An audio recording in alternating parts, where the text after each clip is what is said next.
إن الله وملائكته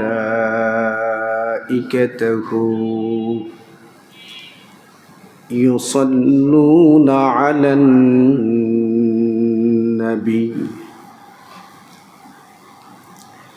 يا أيها الذين آمنوا صلوا عليه وسلموا تسليما اللهم صل على محمد وعلى آل محمد كما صليت على إبراهيم وعلى آل إبراهيم إنك حميد مجيد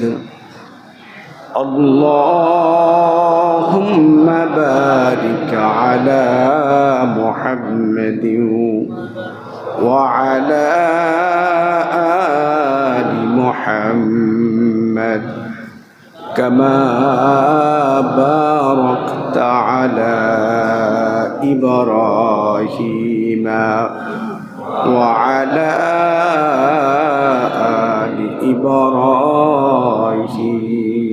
إبراهيم إنك حميد مجيد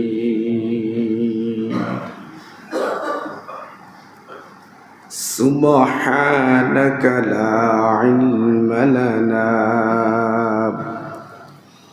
إلا ما علمتنا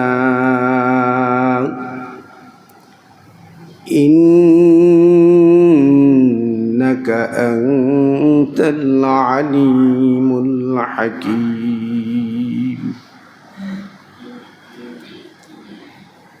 درفشانی نے تیرے قطروں کو دریا کر دیا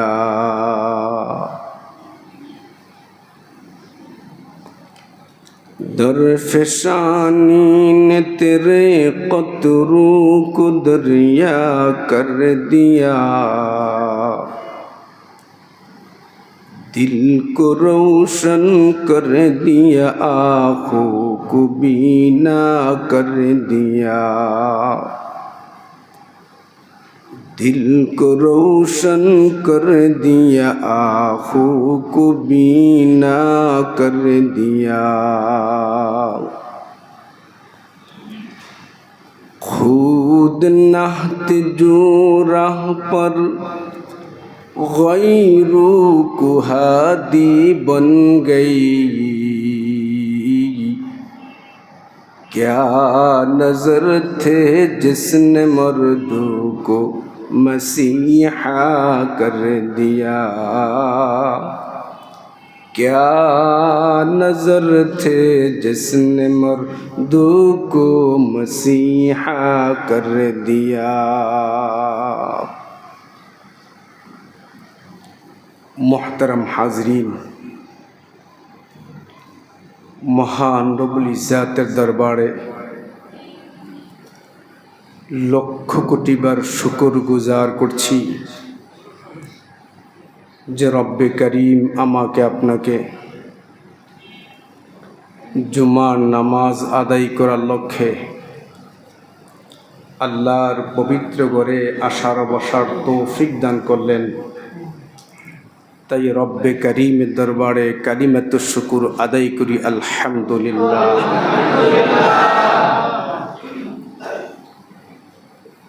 আল্লাহ পাক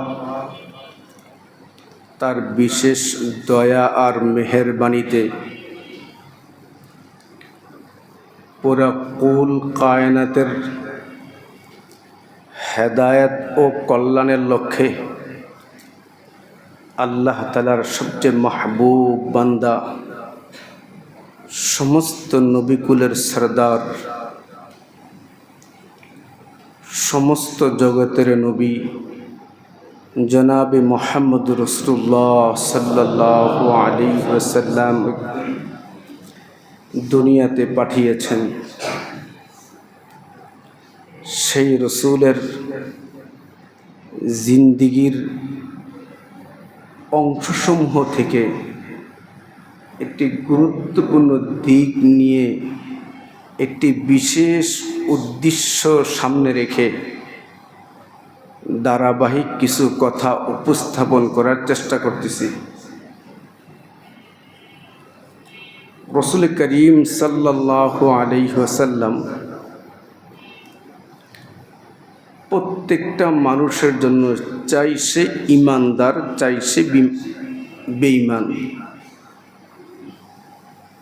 প্রত্যেকটা শ্রেণীর জন্যই আল্লাহর রসুল রহমত ছিলেন। আল্লাহ তাআলা যাকে কবুল করেছেন ওই রহমত সচক্ষে দেখার সাথে সাথে ঈমান নসিব হয়েছে,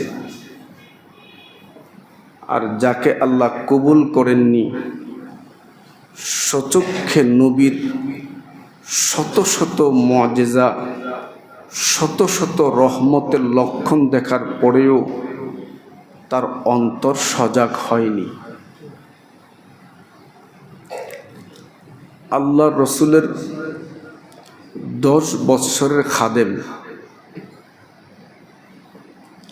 আল্লাহ নবীর সোহবতে 10টি বৎসর যিনি কাটাইছেন,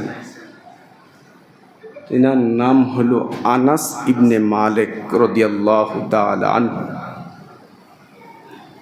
আমরা সবচেয়ে সহজভাবে চিনি আনাস রাদিয়াল্লাহু তাআলা আনহু। উনি আল্লাহ নবীর 10 বছরের খাদেম। খাদেমের কাছ থেকে একটা ব্যক্তির অনেক গোপন তথ্য নেওয়া যায়। আমাদের সমাজে অনেক মানুষ সমাজে অনেক ভালো, কিন্তু তার ঘরে যে কাজের বুয়া কাজ করে তার সাথে আচরণ ভালো না। সে যদি কখনো মস্কায়া যায় আর একটা তথ্য ফাঁস হয়ে যায় তো ওই লোক আর সমাজে চলতে পারে না। কিন্তু আল্লাহ নবীর সোহবতে এই আনাস রাদিয়াল্লাহু তাআলা আনহু 10টি বছর কাটাইছেন।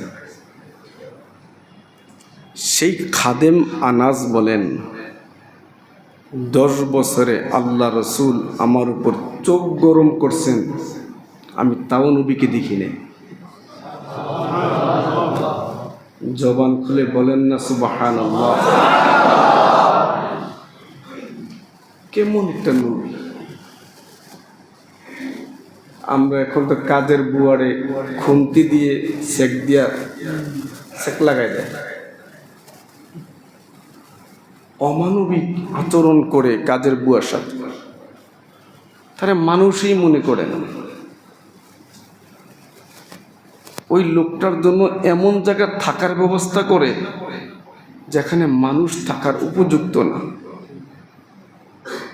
অথচ রসুল তার খাদেমের সাথে কি আচরণ করতেন। এই আনাস ছোট্ট ছোট বাচ্চা মানুষ, হাঁটতে চলতে পারে, ছোট বয়সে আনাসের আম্মা উম্মে সুলাইম রাদিয়াল্লাহু তাআলা আনহা ছোট্ট আনাসকে নবীর কাছে নিয়ে আসছে।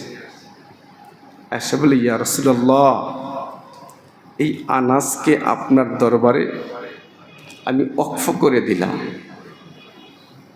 রেখে গেলাম, আপনি তার জন্য বরকতের দোয়া করেন।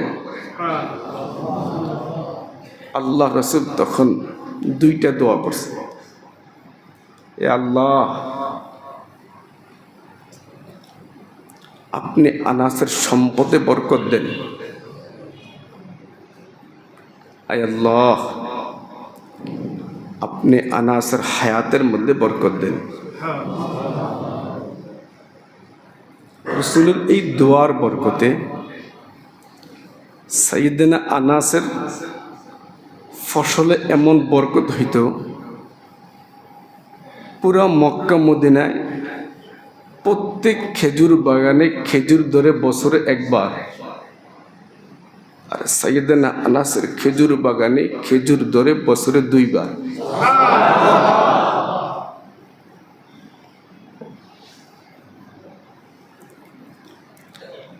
রাসূল যে দোয়া করছেন, আল্লাহ আনাসের হায়াতে বরকত দেন, উনি এমন হায়াত পাইছেন আর এমন আওলাদ সন্তান আল্লাহ দান করছেন, ওনার জীবদ্দশায় উনি ছেলে মেয়ে নায় নাতকুর সহ 100 জন দেখে গেছেন।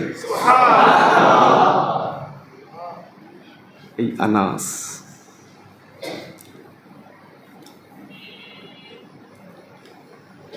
আনাস রাদিয়াল্লাহু তাআলা আনহু বলেন,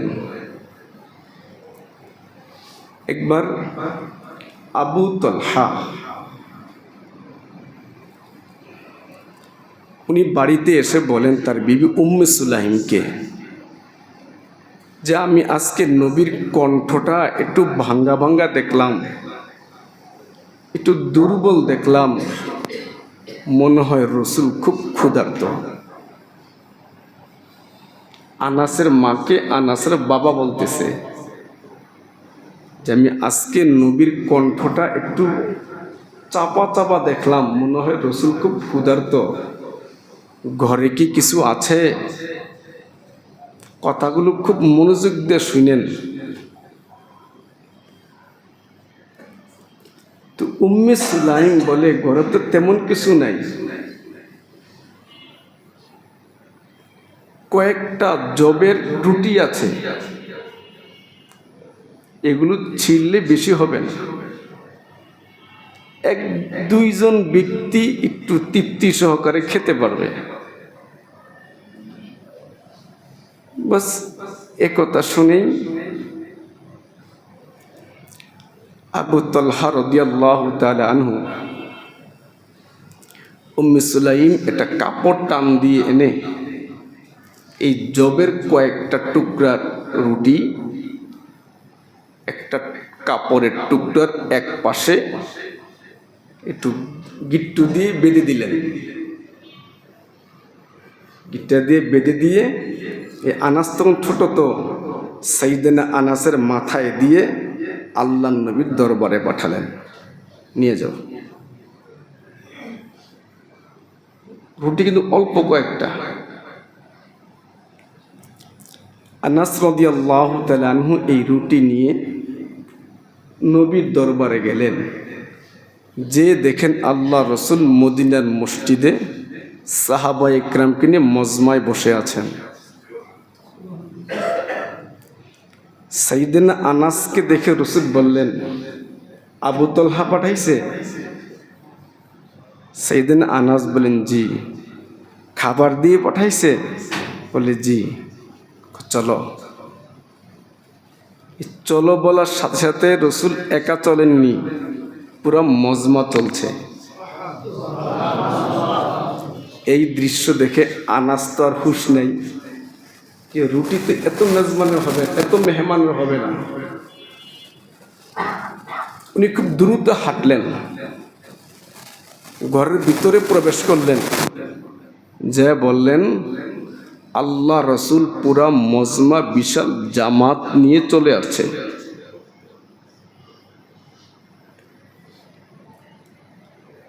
আবু তালহা ঘর থেকে বের হয়ে আসলেন, আয়সা দেখে বিশাল কাফেলার দরজার সামনে রুটি হবে সর্বোচ্চ 1 থেকে 2 জনের। আমাদের সমাজে এই অবস্থা হইলে ঘরের মহিলারা হুজুরে মারার আগে গরলারে মারত। তোমরা এমন হুজুরগুলো গিয়েছিল, তাকে আওয়াল ফতান নাই, দাওয়াত 2 একজনের, আয়ে 10 জনের। তো বেচারা হুজুরের উসিলায় বাড়িওয়ালা মারি খাওয়া লাগতো। যদি আমার চান্সাদে কেমন নাই, অন্য এলাকাগুলো আছে। আবু তালহা রাদিয়াল্লাহু তাআলা আনহু আল্লাহর নবীকে সাথে নিয়ে ঘরের মধ্যে একা প্রবেশ করলেন।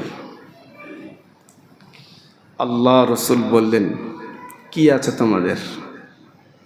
বলে, ইয়া রাসূলুল্লাহ, এই কয়টা রুটির টুকরা। আল্লাহ রসুল বললেন, সবর করো। রসুল ওই রুটিগুলোর সামনে রেখে দোয়া করলেন। দোয়া করার পরে বললেন, এই রুটিতে কি আছে লাগাও, ঘি লাগাও, তরকারি লাগাও। তরকারি লাগিয়ে বললেন, বাহির থেকে 10 জনকে আসতে বলো। 10 জন ঢুকছে, পেট ভরে 10 জন খাবার খাচ্ছে, আবার বের হচ্ছে। রসুল আবারও বললেন, আরও নতুন 10 জন পাঠাও। 10 জন প্রবেশ করছে, 10 জন তৃপ্তি সহকারে খাবার খাচ্ছে, বের হয়ে যাচ্ছে। এরকম করতে করতে 80 জন ব্যক্তি খাবার খেয়েছে। এরপরও পোটলা পরিমাণ রুটি এখনো বিদ্যমান আছে। তিনি আমার আপনার রাসূল। যদি তার ছোঁয়ায় খাবারে এত বরকত, যদি ওই নবীর আদর্শ পুরা জিন্দিগিতে ফিট করি, কেমন বরকত, এটা আমরা আপনাদেরকে বুঝাইতে পারতেছি না। এটা আমরা আপনাদেরকে বুঝাইতে পারতেছি না।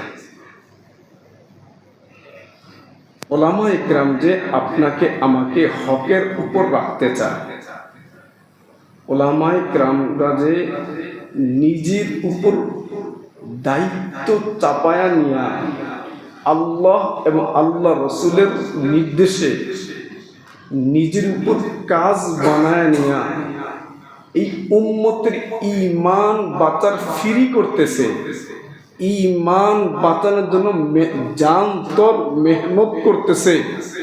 যেই মেহনতের ফলে এই গত 5 তারিখে সারা বাংলাদেশের সবার একই কথা যে এত আলেম এক ডাকে এক হয় না, একমাত্র আমার আপনার ঈমানটা রক্ষার জন্য যে সাদিয়ানি নামে যেই তন্ত্র মন্ত্র যে নীতিমালা প্রকাশ করছে, যারা কাজ করতেছে, এই নীতিমালা চললে মানলে কাজ করলে ঈমান হারার ভয় আছে। যে ঈমানটা বাঁচাইতে চাও, এ জাতির ওলামায়ে কেরামের ছায়াতলে আসো। এটা আমরা বুঝি না, উল্টা গালি দেয়। হুজুররা কি বুঝে? সব আপনারা বুঝেন। হুজুররাই কি বুঝে? তাবলীগটা প্রতিষ্ঠা করছে কে? উনি তো একটা হুজুর। তাবলীগের কাজ উনি প্রথম শুরু করে যে ব্যক্তির কাছে ফতোয়া আনতে গেছিলেন যে আমার এই কাজটা শরীয়ত সম্মত হয়েছে কিনা বলেন, এই ফতোয়া আনতে যে ইলিয়াস সাহেব গেছিলেন, সাথে একটা ছুরি নিয়ে গেছিলেন। কারণ উনি বলছেন, আমি এই কাজের প্রতি যেই পরিমাণ আবেগ, উনি আমাকে নিষেধ করলেও আবেগ ফিরাইতে পারবো না, উনি যেন আমার জবাই করে দেয়। যখন নীতিমালা পেশ করছে, মুফতি আজম দারুল দেওবন্দ মুফতি কেফায়েতুল্লাহ সাহেব, যার ফতোয়ার ভিত্তিতে তাবলীগের কাজ শুরু হয়েছে, উনি একটা ইঞ্জিনিয়ার।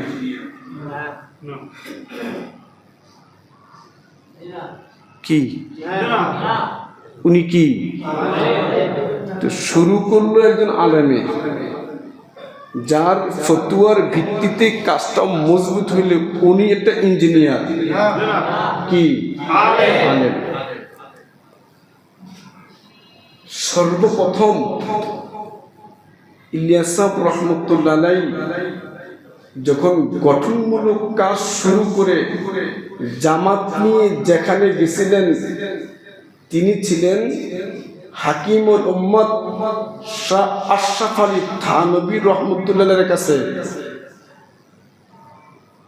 উনি তো একটা ডাক্তার, উনি প্যারাসিটামল দিয়েছে, আর আমাকে চৌরাস্তার মসুরে একটা পিয়া আছে, আমার ওষুধ গেছে, না পারতে গেছে। উনি কি দুর্মিয়া, উনি আলামাই কেমনে? তখন এই 6টা উসুল, হজরত ইসলামের তো অনেক অনেক বিস্তৃত শাখা প্রশাখা। এটা নতুন বাচ্চাকে ধরে যদি আমি প্রথম এত কিছু বলি, ওর তো মাথায় ফিটে যাইব গা। তো আমি সমস্ত কিছুর শাখা প্রশাখা সামনে রেখে 6টা নীতিমালা দিয়ে একটা পদ্ধতি বানাইছি। যদি এই 6টা দরজা দিয়ে অন্তত লোকটাকে প্রাথমিক পর্যায়ে ঢুকাইতে পারি, তখন তার মধ্যেই ইসলামের শত শত শাখা প্রশাখা শিখা একটা পিপাসা তৈরি হবে। এই যে আমি 6টা উসুল তৈরি করছি, হাকিমুল উম্মত সাহেবকে বলে, আশরাফ থানভীকে বলে, এই উসুলটা ঠিক আছে কিনা। উসুলের মধ্যে যেই একটা উসুল আছে ইকরামুল মুসলিমিন, এটাকে সংশোধন করছে হাকিমুল উম্মত সাহেব। যেখানে লাগান ইকরামুল মুসলিমিন লাগান, তাহলে এই উসুলের মধ্যে যিনি তত্ত্বাবধান কাজ করছেন, সংশোধনে কাজ করছেন, উনি একজন আলেম। ইলিয়াস সাহেব রহমতুল্লাহ আলাইহি চমৎকার করে লম্বা বয়ান করে তেমন পারতেন না, হুজুর ভাঙ্গা ভাঙ্গা কথা বলতেন। ইলিয়াস সাহেব রহমতুল্লাহ আলাইহি ভাঙ্গা ভাঙ্গা কথা বলতেন, লম্বা চোড়া বয়ান করতে পারতেন না। এই লম্বা চোড়া বয়ানগুলো করতেন 2 ব্যক্তি। একজন হলেন আবুল হাসান আলী নদভী রহিমাহুল্লাহ, যিনি আমাদের বাংলাদেশে এসেছিলেন, দাওয়াত ও তাবলীগের মেহনতেও এসেছিলেন, এমনকি কাকরাইল মসজিদে বয়ানও করেছিলেন। ওই বয়ানের প্রমাণ আল কাউসার পত্রিকায় পর্যন্ত এসেছে। আরেকজন ব্যক্তি ছিলেন আল্লামা মনজুর নোমানী। এই 2 জাদ্রের খতিব এই তাবলীগের পিছনে বয়ানের মাধ্যমে সারা দুনিয়া এই বয়ানগুলো প্রচার করেছেন। এরাও 2জন ডাক্তার, সাধারণ সাথী, কোন স্কুল কলেজের মাস্টার কি, 2জন এই যে ঘরে ঘরে ফাজাইলে আমল, এটা যে লেখছেন, তিনি শুধু আলেম তো বললে ওনার সম্মত হয় না। ভারত উপমহাদেশে যেই লোকটাকে শাইখুল হাদিস বললে চিন্ত মানুষ, তিনি হলেন আল্লাহ শেখ জাকারিয়া আলাইহির রহমা। শেখ জাকারিয়া সাহেব, যিনি শাইখুল হাদিস, অনেক বড় মুহাক্কিক, অনেক বড় মুফাসসির, অনেক বড় মুহাদ্দিস, যিনি তাবলীগের প্রতিষ্ঠাতা ইলিয়াস সাহেবের চাচা লাগে। উনি ফাজাইলে আমল লিখেছেন, উনি আলেম না। তাহলে তাবলীগের শুরুতে কতজন আলেম পাইলেন? 5-7 জন। এতগুলো আলেম যেই মেহনতের শুরুতে, এখন যদি জাগরে ধীরে ধীরে ধীরে ধীরে আমাকে সামনে বয়ান শিখাইছি, এখন হেরা যদি বলে হুজুর কি দরকার, গুমরাহির লক্ষণ, ইমান হারাবার লক্ষণ। আপনাকে যে কেউ লোক থাবা মারবে, যে কেউ লোক থাবা মারবে। এই জন্য আল্লাহ রসুলের পুরা জিন্দিগি বরকত, রসুলের আদর্শ মানার মধ্যে বরকত।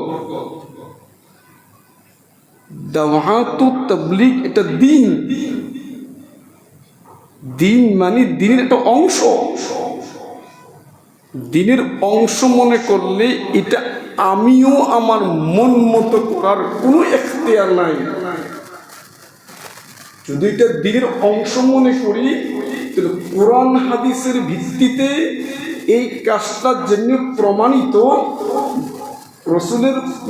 রসুলের হাদিস আর আল্লাহর নির্দেশের জন্য প্রমাণিত, ওই প্রমাণিত কাজটাকে এলাকা ভিত্তিক যেমনি মেহনত করলে উম্মত সহজে বুঝবে, আমল করতে সহজ হবে, ওই আমলের কর্ম পদ্ধতি মুরব্বীরা যেরকম কোরআন ও হাদিস ভিত্তিক ফর্মুলা বাতলাইছেন, ওই ফর্মুলা অনুপাতে কাজ করাও জরুরি।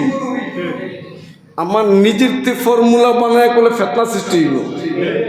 আজকে আমার ব্রেনে এক ফর্মুলা আইছে, কয়েকজন আপনি কেমন এটা ভাল লাগে, এই জন্য কাজের শুরুতে উসুল লাগে। তো আল্লাহ নবী পুরা জিন্দিগিটা বরকত। কি বরকত পাইছে? সামান্য রুটি প্রায় ৮০ জন ব্যক্তি খাবারগুলো খেয়েছে তৃপ্তি সহকারে, এরপরও কমে নেই। আপনারা খুব শুনেছেন খন্দকের যুদ্ধে সাহাবা ইকরাম ক্ষুধার্ত, নবীর খুব মুহাব্বতের যুবক এক সাহাবী জাবের রাদিয়াল্লাহু তাআলা আনহু, উনি দূর থেকে ফলো করলেন যে আল্লাহ রসুলের পেটে 2টা পাথর। তুমি চান্স খুঁজছে আর কি। হ্যাঁ, সাহাবীর এমন চান্স খুঁজতেন। যেমন আল্লাহ রসুল এক মজমায় বলতেছেন, আমার এত লক্ষ উম্মত একসাথে জান্নাতে যাবে। আল্লাহ রসুল এক মজমায় বলতেছেন যে আমার উম্মতের এত পার্সেন্ট লোক বিনা হিসাবে জান্নাতে যাবে। এই কথা শুনতে দেরি মজমার মধ্যে ওয়াক্কাশা রাদিয়াল্লাহু তাআলা আনহু দাঁড়িয়ে বললেন, ইয়া রাসূলুল্লাহ, আমাকে কি ওই কাফেলায় অন্তর্ভুক্ত করা যায় না? আল্লাহ রসুল সাথে সাথে বললেন, যাও তুমিও ওই কাফেলার অন্তর্ভুক্ত। যখন ওয়াক্কাশা অন্তর্ভুক্ত হয়ে গেছে, নবীর জবান দিয়ে বলে ফেলছেন, তো আরেক সাহাবীদের হুজুর আমাকে কয় রাস্তা বন্ধ হয়ে গেছে। চান্স খুঁজতেন সাইয়েদনা জাবের, চান্স খুঁজলেন। রসুল তো ক্ষুধার্ত, যদি এই সুযোগটা কাজে লাগাইতে পারে, কোনো বলা বলি নেই, দৌড়ে বাসায় গেছে। যে বলে, বিবি ঘরে কি আছে? তো বলে 1-1.5 কেজি আটা হবে, অল্প কয়েকজন 10 থেকে 12 জন বা আরো কম কিছু ব্যক্তি রুটি হবে, আর ছোট্ট একটা ছাগলের বাচ্চা আছে। বলে যথেষ্ট, তুমি খামিরা বানাও। আর উনিও ছাগল জবাই দিয়েছে, জবাই দিয়ে চামড়া আলাদা করে গোশত কেটে কুটে ঠিকঠাক করে বিবি বারবার বলে দিছে, সাবধান, আমাকে লজ্জা দিয়েন না। খুব সাবধানে বললেন। বাস বিবির কথা মতো উনি খুব সাবধানে গিয়ে রসুলের কানে কানে গিয়ে, ইয়া রাসূলুল্লাহ, আমি দেখেছি আপনি প্রচুর ক্ষুধার্ত, চলেন আমার বাড়িতে, আজকে আপনি মেহমান। আমার বাসায় না অল্প কিছুর আটা আছে, একটা ছাগলের বাচ্চা আছে, আমি এটা জবাই করে রেখে আসছি, আপনি চলেন। এ কথা বলার সাথে সাথে আল্লাহ রসুল পুরা খন্দক কাজ করতেছে, বিশাল 1000 জামাত সাহাবী, প্রত্যেককে ডাক দিয়ে বলে, এই শোনো, তোমাদের আজকে জাবেরের বাড়িতে দাওয়াত। উনি তো কানে কানে বলছিলেন, রাসূল সবাই শুনে দাওয়াত দিয়ে দিছে। কাফেলা রওনা হয়ে গেছে, জাবেরের তো হুঁশ নাই, এখন কি হবে? বিবিকে এসব বলতে দেরি, বিবি তো অবস্থা খারাপ। আল্লাহ রসুল ঘরের ভিতরে আসলেন, আইসা বলে কি রেডি করছো? যে খামিরা। আল্লাহ রসুলের পবিত্র থুতু মোবারক বের করলেন, খামিরার মধ্যে মিশাইয়া দিলেন, আর বললেন যে রুটি বানাইতে পারে তাকে রুটি বানাইতে বলো, গোশত রান্না বসাইবা না। আল্লাহ রসুল রান্না করে গেলেন, গোশত পাক চড়াইছে, আল্লাহ রসুলের থুতু মোবারক রান্না হচ্ছে, গোশত ঢেলে দিলেন। জাল দাও, জাল চলবে, রুটি বানান চলবে, সাহাবীরা দস্তরখানে বসবে, বিতরণকারী বিতরণ করবে।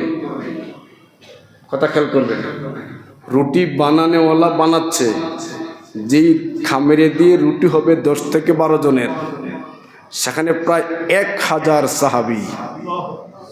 ছোট্ট একটা ছাগলের বকরির গোশত প্রত্যেকে তৃপ্তি সহকারে এক মজমায় বসে প্রত্যেকে খাবার খেলেন। খাবার খাওয়ার পরে জাবের বলে, আমাগো আগের জবের রুটি আগের গোশত সেম পাতিলে আছে। সেই বরকতের নবী, সেই বরকতের নবী আমাদের। যে তার লালায় এত বরকত, সেই নবীর সিরাত, সেই নবীর সুন্নাত ঘরে, নিজের মধ্যে, সন্তানের মধ্যে, বিবির মধ্যে, সর্বত্র আমি আপনি ফিট করতে পারলে, পালন করতে পারলে, আন্দাজ করুন আমার আপনার জিন্দেগিটা কি পরিমাণ বরকত হবে। আমরা কেন বরকত পাচ্ছি না? আমরা এখন বরকত খুঁজি অন্য জায়গায়, যেখান থেকে অশান্তি সাপ্লাই হয়, যেখান থেকে দুর্নীতি সাপ্লাই হয়, যেখান থেকে জাতিকে ঠকানোর পদ্ধতি সাপ্লাই হয়, সেখান থেকে আমি আপনি লাভবান হওয়ার পদ্ধতি খুঁজি। কিন্তু যেখান থেকে বাস্তব বরকত, বাস্তব কল্যাণ, বাস্তব শান্তি সাপ্লাই হয়, জনাবে মুহাম্মদ রাসূলুল্লাহ সাল্লাল্লাহু আলাইহি ওয়াসাল্লামের আদর্শ, ওই আদর্শ মানতে রাজি। ওইটা শুনলে আমাকে চেহারা কালা হয়ে যায়। এদিকে আমাকে না, ইডি শোনার বয়স কি আমাকে এখন হয়েছে? ইডি পূর্ণ বয়স। রাসূলের সাহাবায়ে কেরাম, তাবুকের যুদ্ধে, কঠিন এক যুদ্ধ ছিল, ইতিহাসে এসেছে তাবুকের যুদ্ধে সাহাবায়ে কেরাম খাদ্য সংকটে প্রতিপন্ন হয়েছেন। লম্বা সফর ছিল, তাবুক অনেক দূর, সাহাবীদের খাদ্য সংকট দেখা দিয়েছে। এই পরিমাণ খাদ্য সংকট দেখা দিয়েছে, নিজেদের বাহন জবাই করে খাওয়া ছাড়া উপায় নাই। সাহাবায়ে কেরাম এসে বলছে, ইয়া রাসূলুল্লাহ, আমাদের প্রাণ বাঁচে না, আপনি অনুমতি দেন, আমরা অন্তত আমাদের বাহন এটা উট জবাই করে আমরা খাই, প্রাণটা বাঁচাই। রাসূল অনুমতি দিলেন, ঠিক আছে। এমন সময় সাইয়েদনা ওমর এসে, ইয়া রাসূলুল্লাহ, যদি আমরা বাহন জবাই করা শুরু করি তাহলে সফর করবো কিভাবে? যুদ্ধের এই সামানপত্র বহন করবো কিভাবে? একটু কি বরকতের দোয়া করা যায় না? হয়তো। তাহলে হুজুর কি করবো? তো বললেন ঠিক আছে, এখন দেখো সবার পাত্রে কি আছে দেখো, কাফেলার প্রত্যেকের কাছে কি আছে দেখো। তখন ও এলান হইল, একটা মাঠের মধ্যে বা একটা জায়গার মধ্যে একটা কিছু বিছাইছে যে যার কাছে যা আছে জমা দাও। কেউ খেজুর, কেউ কিশমিশ, যার কাছে যা আছে সব জমা দিছে। যা জমা হয়েছে এক দুইজনের পরিপূর্ণ খাবার হবে না। আল্লাহ রসুল ওই সামান্য খাবারে বরকতের দোয়া করলেন। দোয়া করার পরে এলান করে দিলেন, বিশাল কাফেলা, তাবুকের যুদ্ধে অনেক সাহাবা ইকরাম ছিলেন। রসুল এলান করে দিলেন, প্রত্যেকের রুচি সম্মত, প্রত্যেকে তৃপ্তি করে, প্রত্যেকের পাত্র পূর্ণ করে, যে যা পছন্দ করো প্রত্যেকে খাবার ঢুকাও। অথচ যা জমা করছে 2-3 জনের খাবার হবে না, এর মধ্যে ঢুকাও। পুরো কাফেলার হাত পাকে প্রত্যেকটা সদস্য, প্রত্যেকের নিজ নিজ ভাণ্ড পরিপূর্ণ খাবার। এরপরও তাকায়া দেখে যা জমা করে তাই পরে দিয়েছে।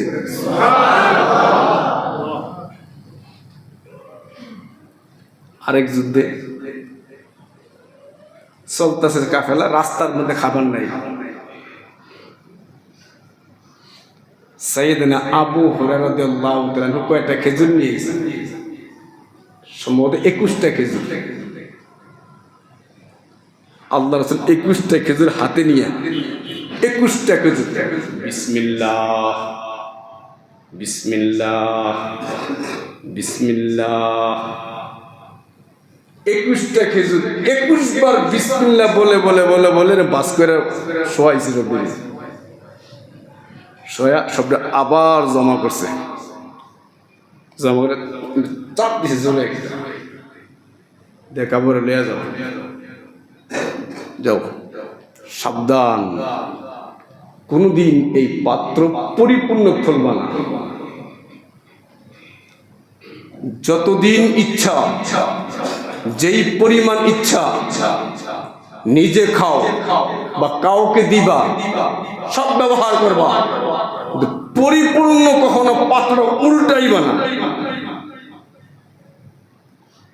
রাবি বলেন, আমি এই সম্পদ রসুলের জীবদ্দশায় পেয়েছি, আমি নিজে ব্যবহার করেছি, মানুষকে খাওয়াইছি।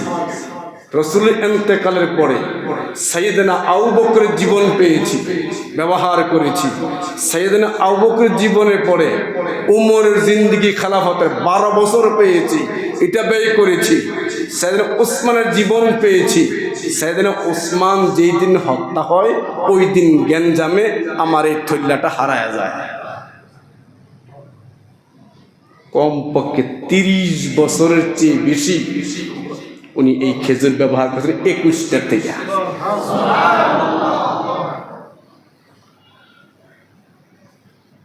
চিনলাম না নবী, চিনছি পিচ্ছি হান্নান, এর কাছে মাল আছে, সবাই হের পিছিয়ে দৌড়ায়। আমি আপনার এলাকার নেতার নাম কই নাই, আমার এলাকার নেতা খুব ভালো, আমি অন্য এলাকার নেতার নাম কইছি। আমরা চিনছি টাকাওয়ালার সিটি, যাদের কাছে সোহবতে গেলে, যাদের পাশে বসলে, যাদের মুসাফা করলে গুনাহ ঝরে, তাদেরকে চিনি না। এদেরকে নাথিং মনে করে, কি এরা কিছুই না। শ্বাসটা বন্ধ এলো, তখন দেখবা তারা কি। শ্বাস থাকাকালে যাদেরকে কিছু মনে করেছ, তখন দেখবা তারাই তোমার কিছুই না। যাদেরকে নাথিং মনে করেছ, তখন দেখবা তারাই তোমার আদালত পাড়ায়, তারাই কথা বলতেছে। ওই দিন প্রত্যেকে চিৎকার দেবে, হ্যাঁ কারে বন্ধু বানাই না, কারে বন্ধু বানাই বানাইলেন? এরা কেন বন্ধু বানাইলেন না? তখন এই নেতার কলার ধরবে প্রত্যেকে, তুই আমাদের ধ্বংস করছস। ওই দিন কাজ হবে। জনাবে মুহাম্মদ রাসূলুল্লাহ সাল্লাল্লাহু আলাইহি সাল্লামের এই পরিমাণ বরকত ছিল খাবারের মধ্যে। আল্লাহ নবীর একজন খুব মুহাব্বতের সাহাবী সালমান ফারসি রাদিয়াল্লাহু তাআলা, এই নবী, এই সাহাবীরা নবীরে পাওয়ার জন্য কত বছর ঘুরছে। আমরা তো ভাই দিন শিখলে ভাই একসাথে কোরআন শিখ পড়ামু, একদিন পড়া দূর ভালো লাগে না, এতদিন লাগে কোরআন শিখ পড়তে, বুঝেন না? এক হুজুর ওয়াজ করছে, ভাই নামাজ পড়া দোয়া করলে আল্লাহ দোয়া কবুল করে।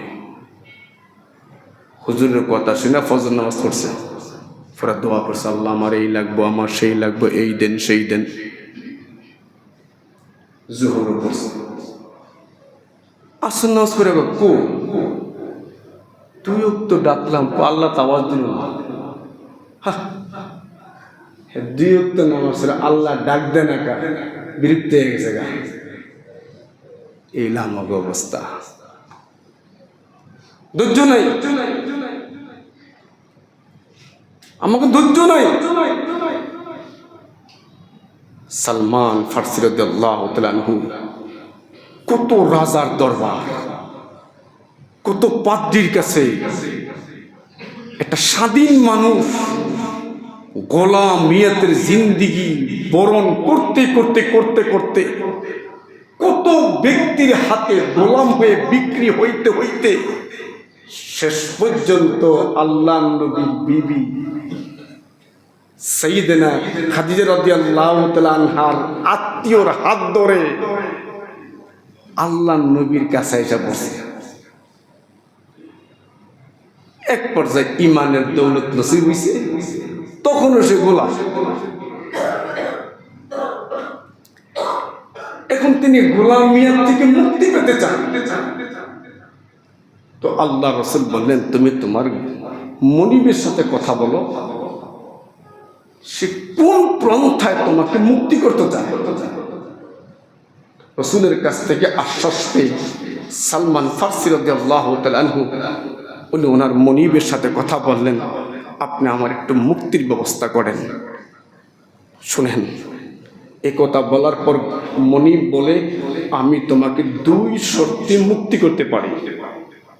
এক নম্বর শর্ত, আমাকে 40 ওয়াসাক স্বর্ণ মুদ্রা দেওয়া লাগবে, মোটা অঙ্কের, অনেক ওজনওয়ালা সম্পদ। স্বর্ণ উনি বললাম, এত স্বর্ণ পাইব।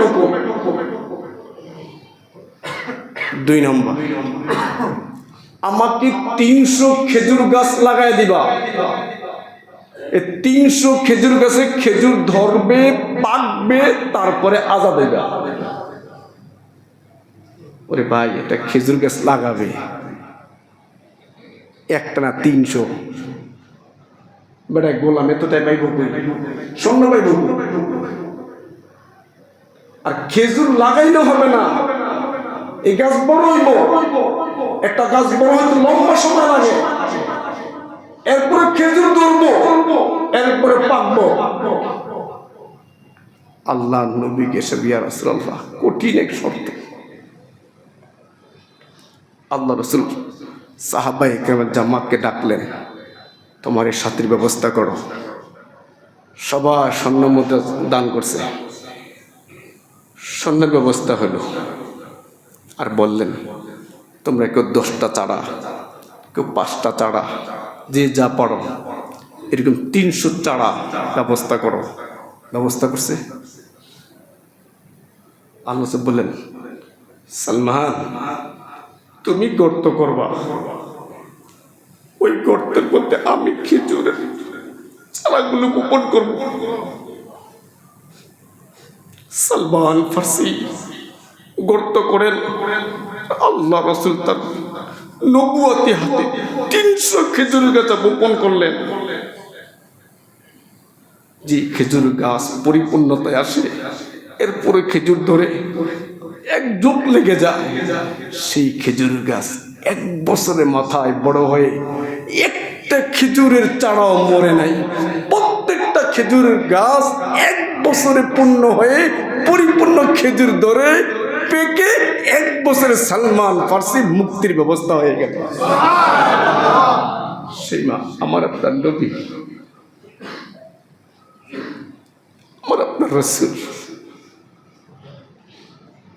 এই জন্য আল্লাহ নবীর জিন্দিগিটা এত বরকত, আল্লাহ নবীর পুরো জিন্দিগিটা এই পরিমাণ বরকত। ওয়ারাফা'না লাকা যিকরাক, আল্লাহ তাআলা বলেন ওয়ারাফা'না লাকা যিকরাক, এ নবী আমি আপনার আওয়াজ, আমি আপনার নাম কি উঁচু করি নাই? तकबीर में कलमा में नमाजू में अदा में नाम अल्लाही जमना नाम मुहम्मद। কবি বলেন আজানে আল্লাহর নাম, আজান নবীর নাম, একামতে আল্লাহর নাম, একামত নবীর নাম। নামাজের তাশাহুদের মধ্যে যেমন রুকু সিজদা আল্লাহর নাম নেন, তাশাহুদের মাঝে আল্লাহুম্মা সাল্লি আলা মুহাম্মদ। শুধু কি তাই, যেদিন মালাকুল মউত আমার আপনার প্রাণটা নিয়ে যায়, যখন সর্বপ্রথম মাটিময় অন্ধকার কবরে রাখে, সেখানে আল্লাহর নামের সাথে বলে বিসমিল্লাহি ওয়া আলা মিল্লাতি রাসূলিল্লাহ। সেখানে নবীটা तकबीर में कलमा में नमाज़ू में अदा में नाम अल्लाही चमेला नाम मुहम्मद, नाम अल्लाही चमेला नाम मुहम्मद। वरफ़अना लका ज़िक्रक, আল্লাহ বল নবী আপনি ভয় পাবেন না, ওরে একটা কাগজে আপনার নাম মোহাম্মদ কাটবে, 1,00,000 কোটি মোহাম্মদ বলনেওয়ালা সৈনিক তৈরি হবে। ওরা একটা ইসলামের আওয়াজ বন্ধ করবে, 1,00,000 কোটি স্লোগান দেনেওয়ালা বের হয়ে যাবে। ভারতে এক মসজিদ বানছে, 1,00,000 কোটি ভারতে মসজিদ বানানেওয়ালা তৈরি হয়ে গেছে। যে গত কয়েকদিন আগে ইসকনের সন্ত্রাসীরা আমাদের মুসলমানদের উপর, আমাদের পুলিশ বাহিনী এসিড মারছে, এখন তো কেউ রাস্তায় নামে নাই,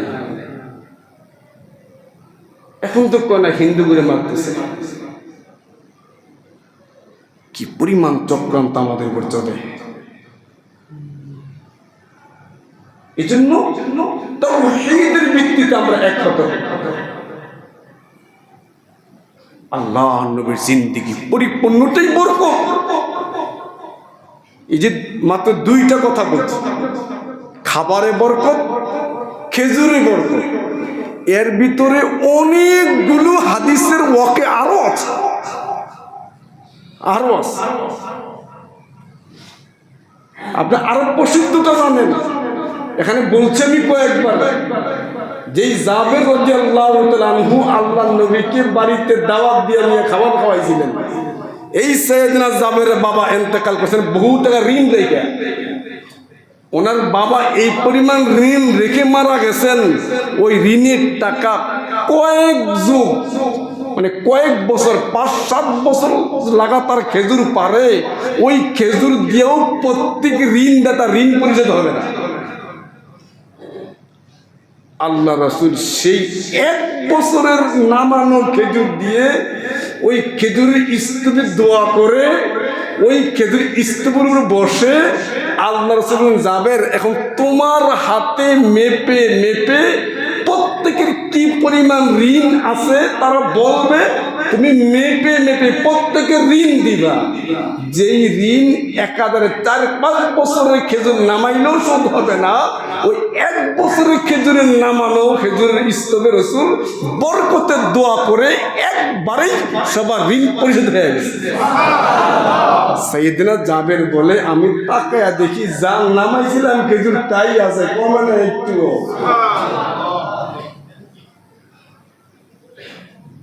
এই জন্য ভাই আমরা যে বলি বরকত, বরকত বরকত মানে এটা না আপনি 1 টাকা লিয়ে বাড়াইছেন, শিক্ষণ যাই যাইতে পকেটে 10 টাকা হয়ে যাবে, এটাও একটা বরকত। সবচেয়ে দামি বরকত হলো, সবচেয়ে দামি বরকত হলো আমার 1 টাকায় 1 টাকা দিয়ে ওই কাজ করতে পারা, 10 টাকা দিয়ে যেই কাজ করা, এটা হলো বরকত। আপনি কেমন 30,000 টাকা প্রত্যেক মাসে, আপনার খরচ 50 পারিয়া যায়, এটা তো অনেক বরকতের লক্ষ্য। হ্যাঁ হুজুর, আমরা এই কপাল জীবন হইব, আপনারা মিলাদ পুনারা খান, আমরা বুঝবেন করতে। আমরা মাসাল্লাহ দিলে 30,000 টাকা আমাকে ইনকাম, আমাকে মাসে করে 50,000 টাকা, আমাকে বেতন কত কমু না। আমরা যে ওলামারা কি পরিমাণ সুখে থাকি এটাও কমু না, কইলে চিন্তাই করতে বাসায় যাইবে। বাস্তব এদেশে ওলামায়ে কেরাম যে কি পরিমাণ আত্মিক শান্তি মানে আত্মিক শান্তি আমরা অনুমান করি, তৃপ্তি অর্জন করি, এই শান্তি পৃথিবীর রাজ দরবারে যারা থাকে তারাও পায় না। এটা বড় বরকত। আমাদের প্রত্যেকটা টাকা ইনকামের পিছনে একটা ওয়াক্ত নামাজের কাজার মাসআলা নাই, সবচেয়ে বড় বরকত। আমাদের একটা টাকা উপার্জন করে মিথ্যার আশ্রয় নাই, একটা টাকা ইনকাম পিছনে ধোকার আশ্রয় নাই, প্রতারণার আশ্রয় নাই। আমরা এমন কই না যে 1 নাম্বার মাল দেবো ভাই টিয়া পাঠাই দেন, পরে দেখ 2 নাম্বার, ওটা 2 নাম্বার, কয় নাম্বার? হ্যাঁ, মাল কিন্তু 1 নাম্বার করে টিয়া নিছে। আমাকে ইমাম মুক্তেমে সাকবার আছে, হ্যাঁ জুমা 2 রাকাত 1 রাকাত পরে ছেড়ে দিই, বলেন আমাকে শুনবো নাই।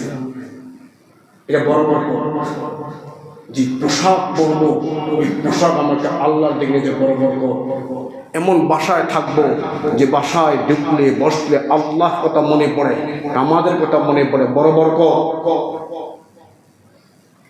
বড় বরকত। সবসময় দোয়া করা, বরকত দেন, সুস্থ বরকত, অশান্তি বরকত না, শান্তি বরকত।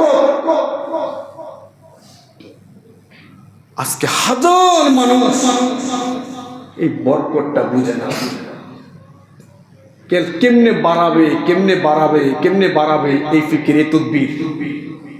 হুজুর এমন তাবিজ তাকে দেন যে 1 টাকা নিয়ে বাড়ামু, চকবাজার চক্কর দেবো, আমি 1 লাখ লিয়ে বাসায় আমু। আল্লাহ আমার দিছে ডাল্লা, আল্লাহ যে মাল ডাল্লা দিয়ে পরীক্ষা করে এটার খবর নাই। হ্যাঁ, فأما الإنسان إذا ما ابتلاه ربه فأكرمه ونعمه فيقول ربي أكرمن। আল্লাহ বলে, আরে বান্দা আমি তো সম্মান বাড়ায় তো পরীক্ষা করি, আমি তো রিজিক কমাই দেও পরীক্ষা করি, আবার তো রিজিক বাড়াই দেও পরীক্ষা করি। এই জন্য ভাইও আল্লাহ নবীর পুরা জিন্দিগিটা বরকত। একটু অনুধাবন করতে, কথা বলি একটু অনুধাবন করতে চেষ্টা করে, কি বুঝাতে চাচ্ছি। এই জিন্দিগি না। আমাদের মহল্লা এখন প্রবীণ মুরব্বী ছিল মসজিদের, আমাদের ইব্রাহিম চাচা দুনিয়াতে চলে গেছে, অথচ গত সপ্তাহ তো ছিল দুনিয়াতে, ঘরটা ভরা ছিল, আছে তার পোশাকগুলো করে আচ্ছা তোর হাতের লাঠিটা কই? কিছু সব পরে আছে, লোকটা নেই। এই দিন যে আমার আপনার হবে না কোনো নিশ্চয়তা নেই। চলে যাওয়ার তো চলে গেছে, ইমান নিতে যাবে সে দামি হবে। সবাই যাবে, কিন্তু সবার যাওয়া একরকম না। সবাই দুনিয়া আসা একরকম, সবার যাওয়া একরকম না। অলি যেমনি আসে, ফুজ্জারস তেমনি আসে, মায়ের পেট হয়ে আসে, উলঙ্গ হয়ে আসে। কোনো বুজুর্গ যে কাপড় পরেছে তা না। নবীদের মাসআলা ভিন্ন, নবীদের সঙ্গে দুনিয়াতে আসার সিস্টেম সবার এক, কিন্তু যাওয়ার সিস্টেম সবার এক না। দুনিয়াতে আসছে সবাই আল্লাহর বান্দা হইয়া, আমরা সবাই আল্লাহ বান্দা হইয়া আইছি। যাওয়ার সময় যাওয়া লাগবে আল্লাহর অলি হইয়া। আল্লাহর অলি হইয়া গেলে এই ব্যক্তির আত্মাটা নেওয়ার জন্য আসমান থেকে জমিন পর্যন্ত ফেরেশতাদের সিরিয়াল ধরে রূহটাকে ইস্তেকবাল দেওয়ার জন্য প্রত্যেক আসমানে গেরান ছড়া। আর ফুজ্জার হলে, পাপিষ্ট হলে, নিকৃষ্ট মানের ফেরেশতারা দাঁড়ায় থাকে, তার দুর্গন্ধ আসমান জমিন ভরে যায়। এর জন্য আসছি আল্লাহ বান্দা হয়ে, যেতে হবে অলি হয়ে। আর অলি হওয়ার জন্য উচিত আল্লাহ ওয়ালার সুহবত, নবী আনা জিন্দিগির বরকত। না হয় আমার আপনার কখনো অলি হওয়া সম্ভব না। আর আলেম করে গালি দিলে সহজে অলি হওয়া যায়, হুজুর করে গালি মালি দিলে সহজে অলি হওয়া যায়। মনে রাখেন, কিছু বীজ হজম করা যায়। ইন্দুর ওষুধ বেছে না,